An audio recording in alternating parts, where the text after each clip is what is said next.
Kini seryoso nga mga butang mga igsuon. Ako wala na ko tulubagon sa buhi nga Dios nga mao'y nagpadayag aning tanan. Kay ako nagmantala na nga na kaninyo, nagsulti na nga na kaninyo. Nara sa inyo akong mutuo mo ani o dili. Wala na ko tulubagon.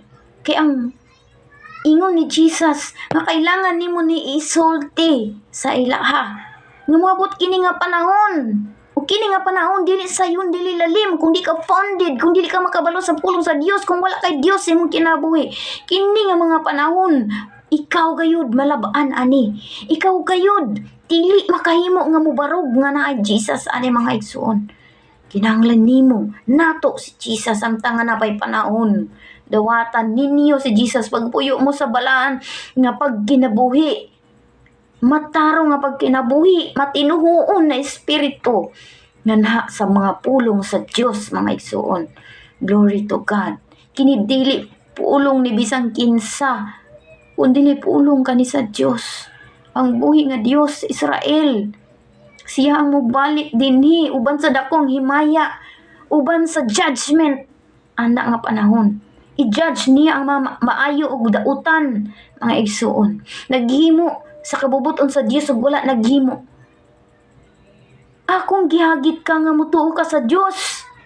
Buhian nimo na tanan unsay gisaligan nimo karon. Buhian nimo tanan. Mutuo ka sa Ginoo. Kay siyang naghimo sa langit ug sa yuta bisan ang imong kinabuhi. Siyang naghimo ana. Kisa naghatag sa imong kusog usa na kay ebidensya. Nga ang imong kusog ang kinabuhi karon, imong gigamit karon.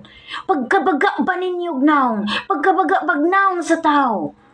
Ngang glory ihatag man sa lain nga Dios, fake nga Dios, walay makatumbas, walay makatindog nga lain nga Dios sa atong tinuod nga Dios. Walay makaharong kaniya nga dautan, walay makaharong kaniya nga mga tawo nga nagsimba sa lain nga mga Dios, gikasilagan sa Ginoo. Diya sa Exodus nag-ingon, gikasilagan ko, dugmokon ko ang tanan nga nagsimba sa mga Diyos-Diyosan. Kaya ako lamang ng Diyos na tinudog walay lain. Nag-ingon ang pulong sa Diyos, mga isuon. So ikaw nga naminaw og nakakita karon. Biyayin tanan. Biyayin tanan nimo pagpakasala. Dawata ang Diyos, pasudla siya, pahariya siya sa imong kinabuhi. Kay mauna ang makaluwas nimo. Kanang adlaw ang Great Tribulation nagaingon sa Revelation sa Mateo 24 chapter 24. Basahan na ninyo kung dili mo matuo. Believe in the power of the word of God. Tungod kay ang balang espiritu kana nagsulti.